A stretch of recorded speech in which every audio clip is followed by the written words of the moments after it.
coastal town of Kep was carved out of the jungle in the early 20th century by French colonialists who were seeking a respite from the city of Phnom Penh. Over the next few decades, the town developed into a popular seaside resort where the wealthy would come for sailing, swimming, socialising, relaxing and even gambling in the town's casino. It was the hippest and most cosmopolitan place in the whole of Southeast Asia. The King of Cambodia would take holidays here, and international movie stars would party with the Cambodian elite and diplomats. These people needed places to stay, so over the years, luxurious, expensive French-style villas began popping up all over the town, close to the sea. Due to Kep's location near the Vietnamese border during the late 1960s, it was inevitable that things were going to change for Kep. The decadent town of Kep was everything that the Khmer Rouge despised and hated. People started to leave, and in 1975, when the Khmer Rouge took control of the town, they rounded up the remaining French-speaking Cambodians, took them to a petrol station, locked them inside, and set fire to it. The glory days of Kep were over. There used to be over 200 of these villas scattered around the coastline of Kep. I'm not sure exactly how many are there today, but I'm going to go and try and find some of them anyway.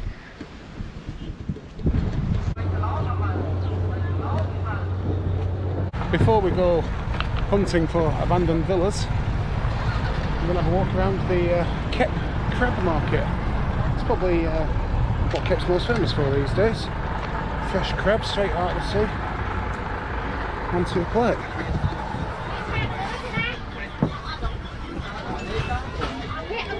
So,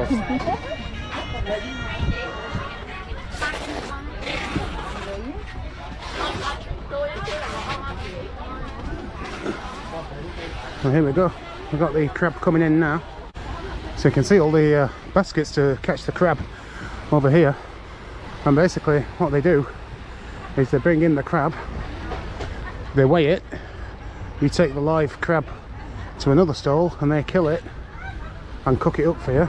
And then from another stall you buy some rice and some chilli, and then another stall you buy a drink. So there's about 4 or 5 different people that serve you to get your crab from there onto your plate. This is the weighing scales here, look. Well, it's $11 for 1 kilo. Now, I'm not sure how many crabs you get in a kilo. Good ones you get quite a few, but I did have it here before, and you don't get a great deal of crab in them. They're only small, to be honest.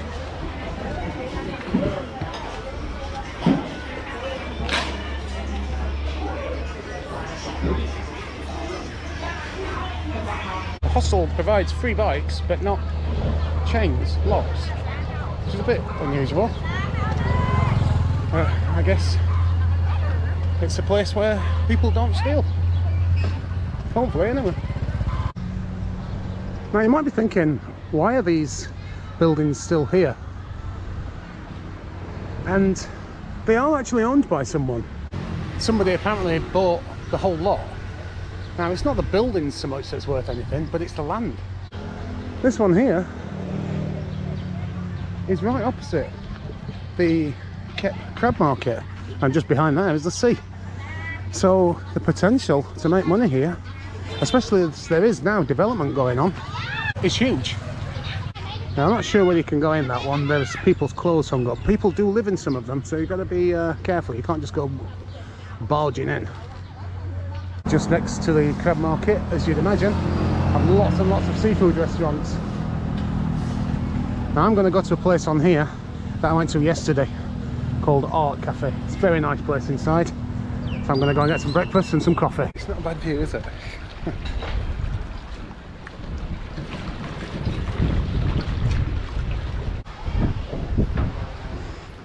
It's a nice place. Lots of Cambodian art, some clothes, little gifts, books. Just cycling down this road which leads from the crab market to Cape Beach, and I could see all this kind of gates going around, this fencing, and I thought this is definitely something up here, and it is, but well, you can see it's just way too overgrown. I don't think I'm going to be able to get in, to be honest. Yeah, it does say online that most of them have been reclaimed by the jungle.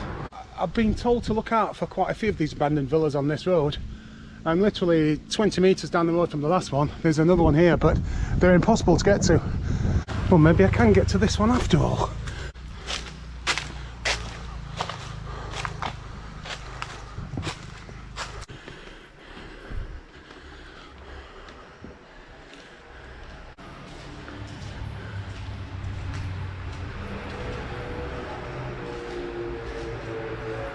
Well, this would have been the bathroom, I'd have thought. Maybe a bedroom in here. Maybe another bedroom. Oh.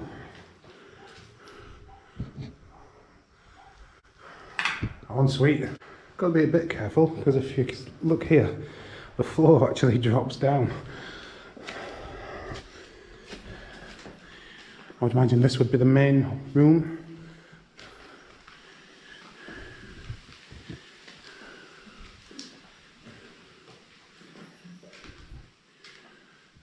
Possibly the kitchen area. The views from here would have been amazing. You're literally looking right out at the sea. Obviously we now have all the trees and everything, but back in the day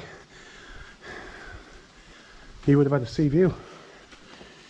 I was beginning to think that maybe we won't get up close to any of the abandoned villas, so that one's given me a little bit of hope that it's not just going to be looking at them from afar. This one was relatively easy to get to because the stairs are still intact. I've just spotted these stairs that come off the main road. Now these stairs have got to have led somewhere at some point. So let's see if we can find anything. Wow, I found one. Check this one out.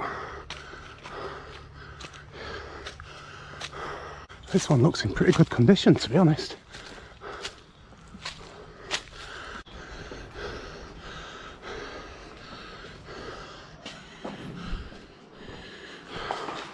This one is really tucked away.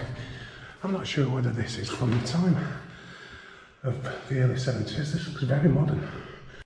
I think I struck gold coming up these stairs, because there's not just that one.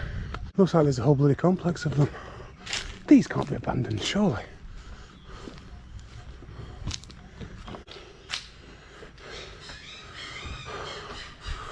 Well, this is definitely abandoned.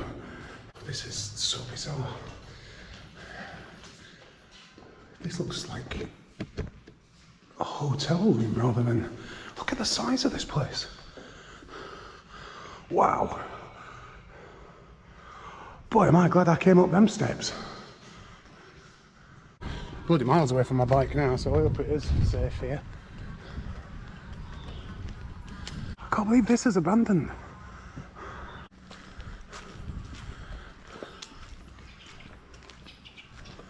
I can't work out what this place is, because down here you have the landscape gardens and they've clearly been looked after. Bit of crab here, so people have been eating. Children's toy. Look at these little dudes.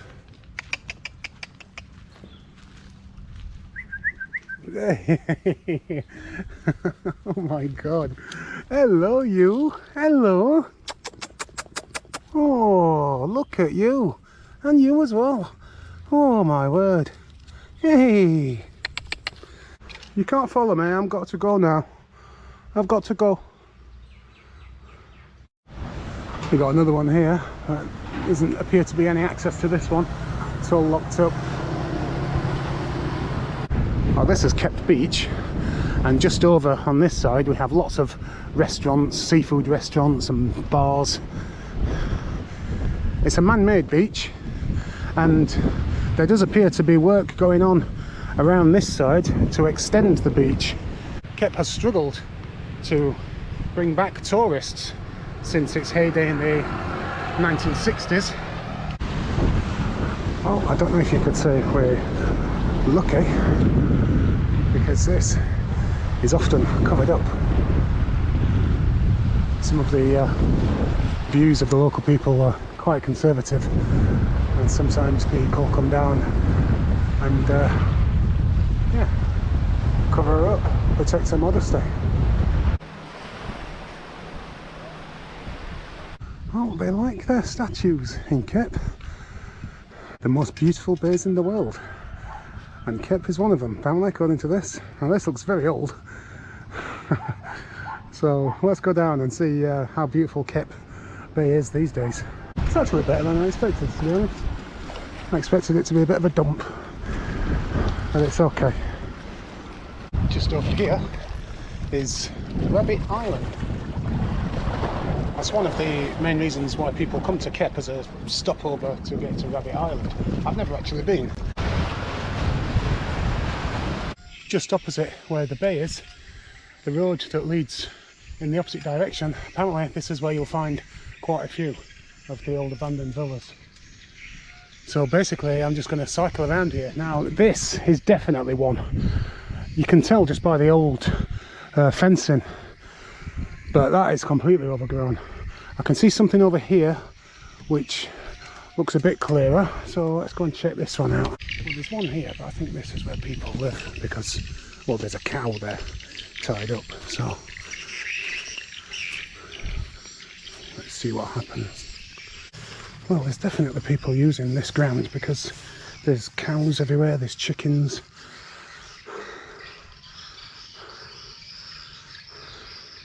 The street art's amazing. Unfortunately, it's really boggy, I can't get over there. It's starting to sink now. Okay, managed to get across.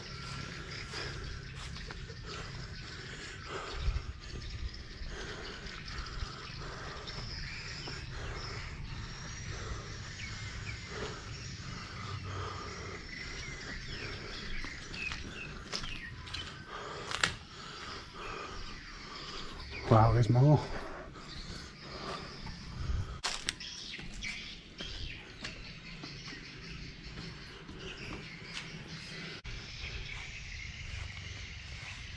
Can't find an entrance to this one. Oh, in fact, here it is.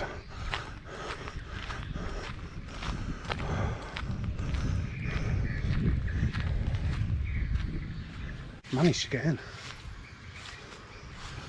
I wasn't expecting to be able to, because the gate was at the other side of like a little ditch. I just stepped across and the gate was open. Wow.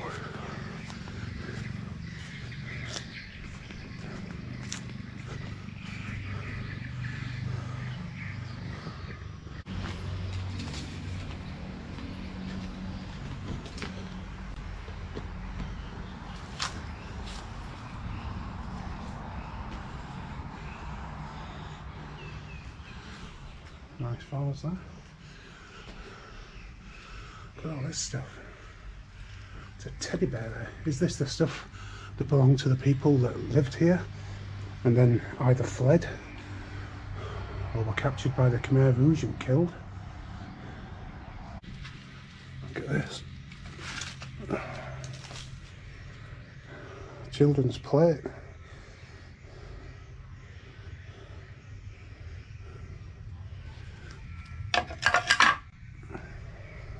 Bang opposite, there's another one. This looks harder to get in. They're everywhere. So I've just been in that one, there's the one opposite it, and then next door to it we've got another one here. I've just come in the side entrance, which was fairly easy, but not as easy as this.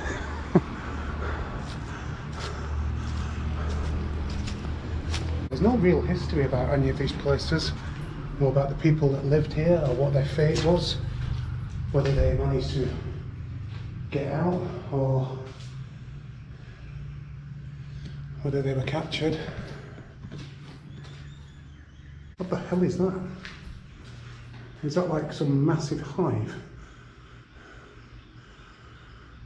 Best not to disturb it.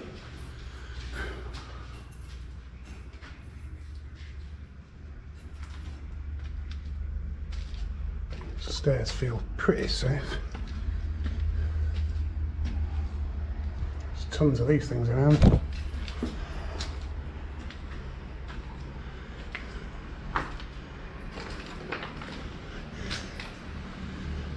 Wow, look at the tree growing through the house.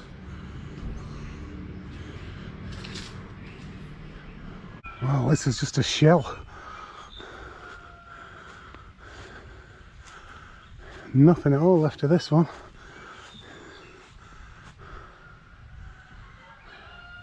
Now the problem is there's no map on Google to show you where all these places are.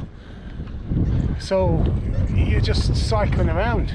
I mean here, this definitely would have been an old villa. You can tell by the gates and the fencing, the brick concrete fencing around the sides. Now, a lot of these places, like here for example, there's just nothing inside.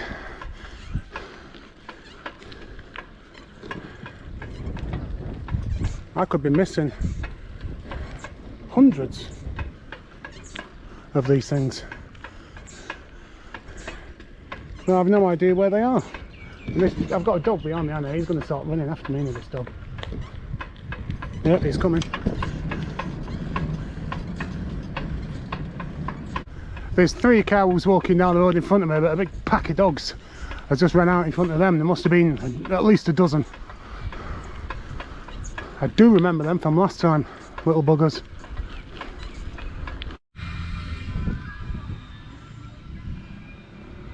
There's quite a few monuments on this little piece of land in the middle of this area with all the abandoned buildings.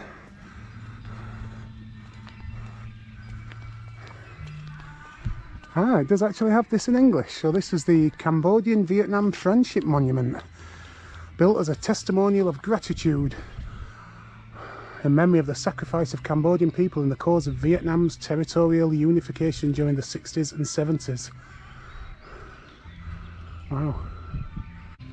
That's what I'm cycling on today. Free rental from the hostel.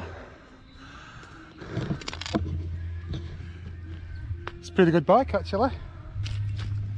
Well, unfortunately I had to cut short my exploration of the abandoned villas of Kep. Shortly after the last clip I found what looked like it could be another abandoned villa, so I parked up my bike, I got off, was just about to enter, and then in the distance there was a motorbike approaching with 2 dogs chasing it. Now I didn't want to be stood when these 2 dogs come running past, because I thought they might change their mind and instead of chase him have a go at me. So I got on my bike and I thought I'll just cycle until they buggered off, and yeah, I got on just as they approached, so I just very quickly put my phone in my trouser pocket and started cycling off. Now immediately my phone fell out of my pocket, but I couldn't get off to pick it up because I got these 2 dogs around me. So I carried on cycling. I knew where it was, and I was on a road where there was barely no traffic. I'd not seen any traffic apart from this one bike for 5 minutes or so. So anyway, the dogs continued to chase the motorbike, so I stopped and let them get out of the way, turned round, went back to pick up my phone, which was about 10 metres away. Suddenly, from bloody nowhere, a big truck comes past. So it goes past my phone and then stops. He'd obviously seen the phone on the road. He started reversing, and I can see these big bloody truck wheels heading straight for my phone. So I shouted no, drove straight over my phone, didn't I? Smashed the thing to bits. So that kind of put me in a bad mood, and I was getting burnt. I'd run out of sun cream, so I just decided to sack it off, which is unfortunate, but I hope you enjoyed the view. I can't remember now exactly how many abandoned villas I got to see. I think there was a few, wasn't there? But yeah, I was just in a bad mood and I couldn't be arsed vlogging anymore after that. That now means that I'm now on my 4th phone, and all in Southeast Asia. I dropped my first phone in a river when I was tubing in Laos. I had my second phone stolen out of my bag in Bangkok. My third phone has been run over by a truck, so now I'm on my 4th phone. So yeah, a bit of an abrupt ending to this video. Anyway, let's hope that I have better luck when I get to Kampot.